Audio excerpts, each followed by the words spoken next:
Hey guys, welcome and ting. I'm going back to Scotland, and you know me, I'm not just interested in the history of a place. I'm interested in everything, the politics, the culture, and everything. And Scotland is no different. Today we're going to be watching something about farming on the west coast of Scotland. I don't know how modern it's going to be, or if it's going to be old tradition shown. You know what I mean? I just want to see it. Just look at this here. Look at all the beauty.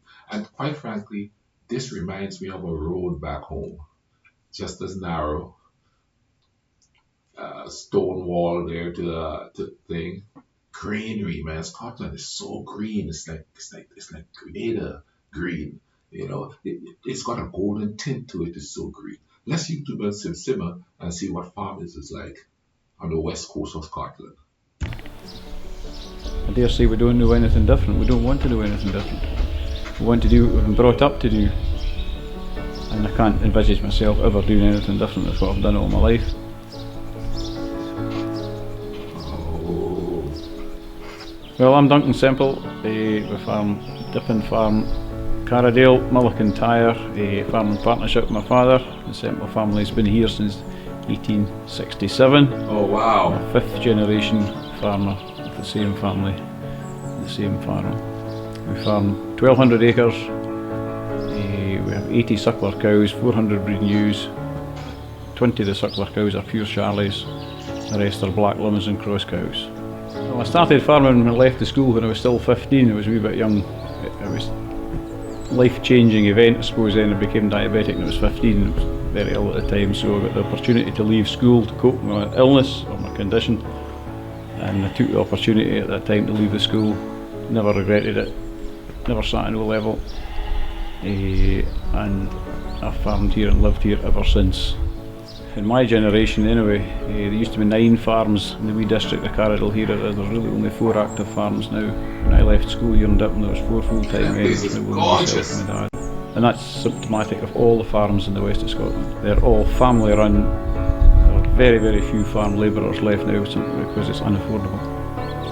The main challenges to farming in an area such as here is the weather, the amount of rain we get, particularly in the summertime. If we get a lot of rain, it's very, very hard to make your crop, make your silage, graze your cattle properly because of the damage they do to the ground and extremely wet summers. Wet winters we can cope with, and that we're geared up to coping with everything being inside, and we can tackle that better.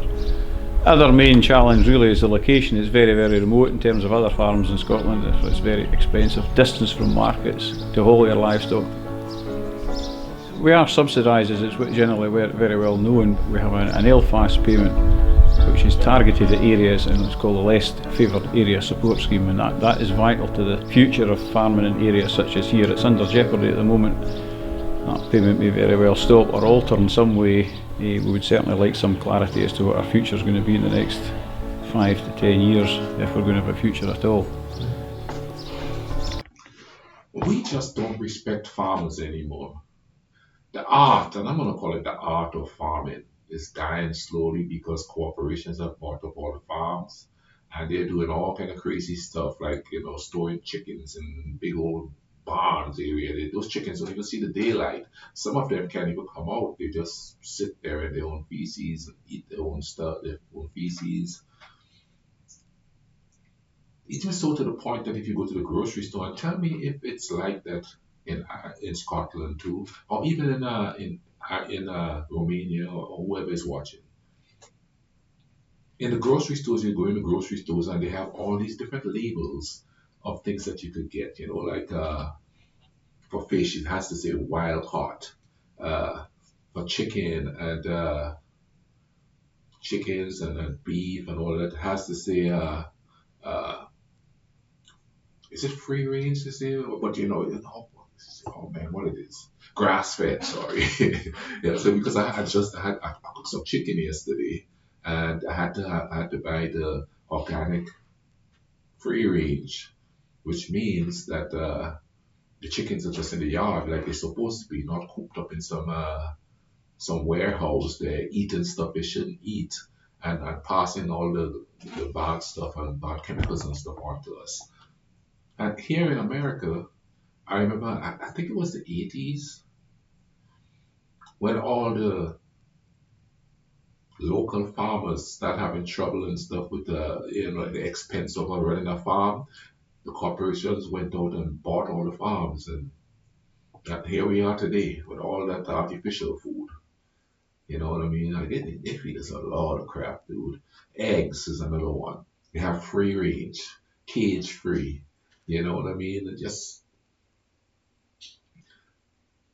now the best one that you have to buy is one that says pasture raised, because you're assuming that they just have them out in the pasture, and when they're ready to slaughter them or whatever, they go get them. But farming is not, nobody respects the farmer anymore. And I watched videos of the island where I was born and raised, and they still respect the farmers down there. I guess in a poor country and a small country, way small, it's easy to maintain that farmer type lifestyle, maintain that farmer like commerce going on, you know what I'm saying? Like, I would have considered myself a farmer because in my backyard I had cabbage, lettuce, carrots, tomatoes, a chicken coop. Even though I let the chicken, first thing in the morning, you open the chicken coop and you let the chickens run around. And then at night, you get them into the coop and they stay in the coop so they don't run away. You know what I mean? My cow chewing up the grass in the backyard. You know what I'm saying? I didn't have pigs because they stink too much, but it's all natural stuff. And I miss that. And you could taste the difference too. You could absolutely taste the difference in what was raised natural or grown natural than to what was mass produced. You know what I'm saying? Let's keep going here. We're born and bred stockmen in this part of the world. If you're not, then you don't do. At the end of the day, if you're not a stockman, you never bother being a farmer in the west of Scotland. You must be a stockman first and foremost. And the most of us have been brought up on our own farms by our forefathers and taught the way to farm in this part of the country. Because the way you farm in this part of the country may not necessarily be very effective in other parts of the country. And subsequently, many as a person has come into this area and tried to farm it similarly to where they've come from and failed miserably. You have to adapt to the conditions in an area such as here and farm the way the conditions allow you to farm.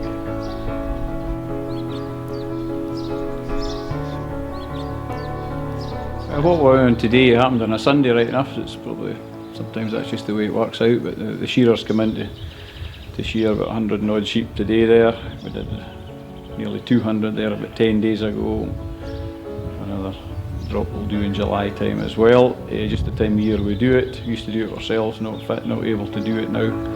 So we get contract shearers in to do it. Wow. It's no bother for these folk because they're good at their job. Otherwise today, just a normal kind of day. You just look after your cattle, see to their needs and their wants, that there's nothing wrong, they're all healthy, they're all where they should be, and that's just a normal Sunday at this time of year. The main rewards of farming are probably unseen to the natural public. The main rewards of farming are satisfaction in what you produce, what you strive to produce. It's very rewarding to go around to your fields in a nice summer's evening, not that we get very many, and view your livestock in a way which pleases your eye. We spend years and years trying to create livestock which not only please our eye but please somebody else's who wants to buy them, and that takes a long number of years to do that. Sometimes we're successful, sometimes we're not. It's a case of trial and error. And, the rewards I get out of it is the satisfaction of sometimes producing what you intend to produce. When you mate a certain bull to a certain cow, you hope to get a certain animal. And that's the satisfaction, the kick I get out of that is when we can do that. Yeah, what keeps us going is certainly not the financial rewards in it, because we would be stopped years ago if that was the case. I dare say we don't know anything different. We don't want to know anything different. We want to do what we've been brought up to do. Yeah. And I can't envisage myself ever doing anything different than what I've done all my life. I've done it for 38 years or so now, since I left the school. As long as my body allows me, I would like to farm as long as I possibly could. Most farmers, when they stop farming, they die. They don't retire, they just die. So I would hope that I could maybe carry on for a while more. I'm 52 now, right enough. Overall, it's a wonderful place to farm if you've been brought up here. The weather can be pretty indifferent from time to time, but it's It's It's a beautiful safe though. environment to be brought up. Crime, very little. We want for nothing really.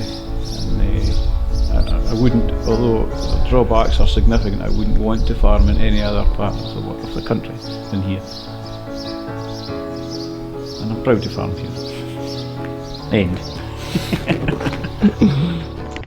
Wow, beautiful place. Still using the traditional ways to farm in some cases, you know. They have to make some sort of concessions to keep up if the farming is your business. Gone are the days where, you know, you had your kids in the farm walking with you. And I'll be honest with you, man, people still do that on the island, you know what I mean? And that's why I want to go back to that, you know what I mean? Go back to where you see the farmers coming from his farmland with a bunch of bananas on his head from his trees and stuff like that, or you know, riding his donkey down the street. That stuff still goes on the island, and certain well, quite a few of the islands and stuff. You know what I mean? A lot of manual labor and none of the fancy equipment. You know what I mean? And thing, yeah, no growth hormones and stuff. In you know, just pure farm food. I hope you guys enjoyed this. It was a very short video, but you know, quite enjoyable. The scenery was, God, Scotland is so beautiful. It's a beautiful place, man. I'll leave a link to this in the description so you can check it out. I will also leave a link of another video that I reacted to on Scotland. I also have a playlist. Check it out. See what you see there. Comment down below and take on the videos. Let me know what it's like, where you're from. Tell me about your history and stuff like that. All right. Y'all take care of each other. Cool runnings.